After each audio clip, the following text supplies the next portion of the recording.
Well, greetings. My name is Reverend Dr. Karin Walker, and I am the coordinator of the coaching services for the Mid-Atlantic Foundation. I've been instrumental in helping create the curriculum for the Financial Leadership Academy. And this is part two of a two-piece segment on conflict. You know, when we talk about all of the change with COVID and just implementing cultural change as it relates to stewardship, kind of moving from stewardship to a culture of generosity, it's gonna cause a little ruffle here and there because it's something new, it's something different. You're giving people a new way of looking at the world.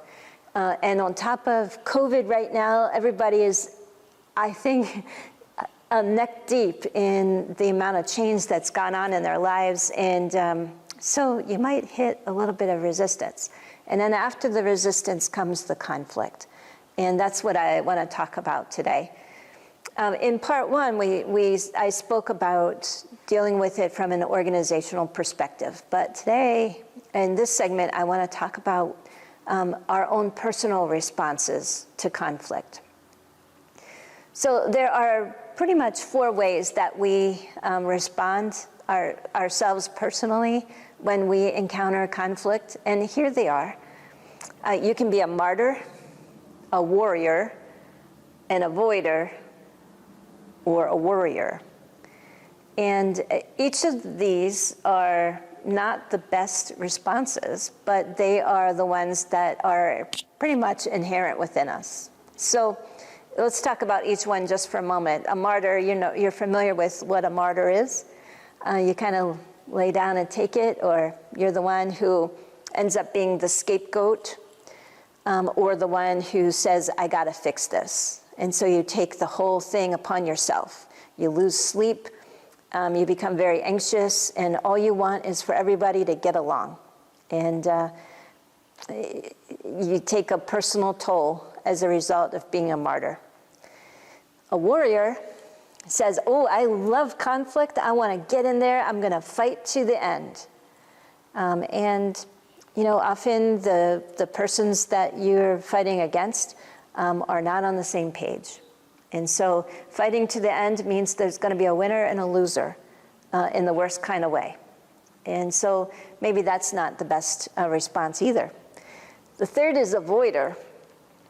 And I think a lot of clergy like this one, which would be just to ignore the fact that there's conflict and keep on going and hoping and praying that it will go away. Chances are it won't. It might go under the carpet and live there for a little bit, but then it gets moldy, comes back up in ways that may not be helpful. And then the fourth one is the warrior. And the warrior, it goes around and creates even more anxiety in the system. A warrior goes and says, oh, do you understand this? I'm really worried about this. I'm really anxious. And goes and spreads, not necessarily in a nefarious, for nefarious purposes, but goes and spreads the anxiety by inviting others to tap into the worry mode. So none of these four responses on their own are real helpful. So I want to introduce you to a very simple process of shifting the way that we might inherently respond in a conflict to some ways that we might need to work at, but are much more healthy.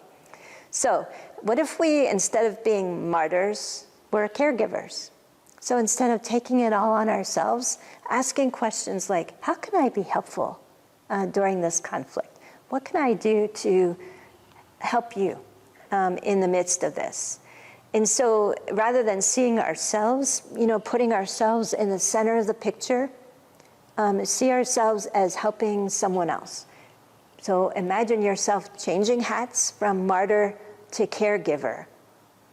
And the best point about that is you'll feel a whole lot better. The second one is warrior to peace builder. So instead of taking your last stand, what if you were to move toward the person with whom you are in disagreement and say, let's talk about this. I want to be a builder of peace with you. I wonder how we can do that. Perhaps if we sit down and talk, we can find a bridge that will help us come closer together.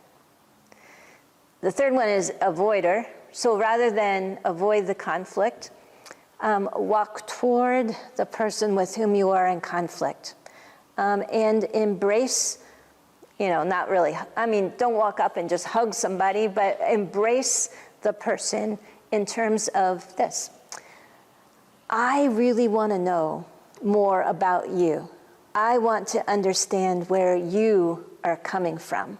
We have very different opinions about this, but I want to hear more about you and why you feel the way that you do.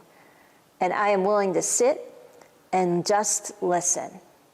It takes a big person to do that. But look at what you gain as a result.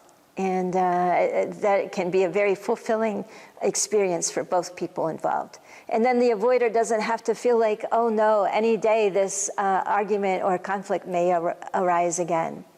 And then finally, the last one is worrier to a non-anxious presence. And really for this, it's just reminding yourself to be non-anxious, to exhibit a different mode of operating, rather than walk around and say, I'm worried about this, and have you heard about this? Find more useful and helpful statements to make, like, I really think this is an important thing for us to talk about. Let's sit down and have dialogue around it. So those are the 4 responses that may be more helpful than the inherent ones that kind of are ingrained in who we are as human beings. So what do we do with all that? If you take a look at this slide, I want to address a couple of things. Finding a common space, the common values, common ground is really important. And so, if you're in a group meeting, say you're in a staff parish meeting, and you're having conflicts about what kind of person you need to add to your staff. What's the job description going to be to add someone to our staff? You really need to backtrack and think, well, what is our purpose? What are we known for? What is it that we're trying to build here? So reclaiming the mission and the vision and the purpose for anything, regardless of what it is that you're in conflict around, really helps set the compass pointing in the right direction. The C, if we talk about the ABCDE of conflict, the C that we were mentioning earlier on was clarity. So we want to clarify what it means to have conflict around whatever topic it is that we're talking about. What would it look like to not be in conflict? What's at stake? Collaborate on a path forward and create that way. So clarity will often also require a little bit about the preferred future. So we know what it's like in the midst of conflict, and we don't like it. So what would we like it to be instead? And what needs to change in order for that to happen? It's so simple. This is probably the most critical step. Nobody likes to be in conflict. Churches don't like to be in conflict. And the way that they respond in it really reiterates that point. So having a meeting where everybody has agreed to some ground rules, and then talk about what would it look like if we were not arguing around this issue? What would we be doing instead? What kind of conversations would we be having? What kind of Bible studies would we have? What would worship be like if we weren't fighting? And once people remember that and dream and imagine what it could be like, that preferred future becomes the vision and the reality that is suddenly achievable. The D is design a process. So how are we going to get there? We just imagined the way that we want to be. let's figure out what it is that we need to do in order to get there. So we're going to script the critical moves, imagine the best, find the bright spots, find the things that we do well that we can hold on to. And again, clarity, transparency, communicate, but designing that process that will get us there. And finally, engaging a group to move that process forward. Right now, you're that group. You're the ones that are taking hold of the strategy that you've been designing through the Financial Leadership Academy, and you're going to take that process and lead it in your congregation. So engage folks in an action plan, help them understand what they do well, and how can they do more of it.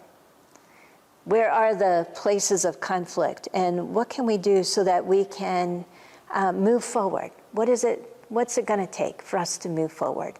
And I find often that people generally want to be heard. They want to lament, right? Listen, learn, and lament. They want to grieve what's been lost. And allowing time for that to happen will often encourage folks then to be able and ready to move forward in a new direction. So it's a process. It doesn't happen overnight, but engaging one another, listening, learning, lament, goes a long way to not just healing the conflict, but using the conflict for transformational change. So I hope that you will stick with it. I hope, with God's help, that you will be just what your congregation needs to see them through some difficult times into God's preferred future for all of us. Thanks for listening.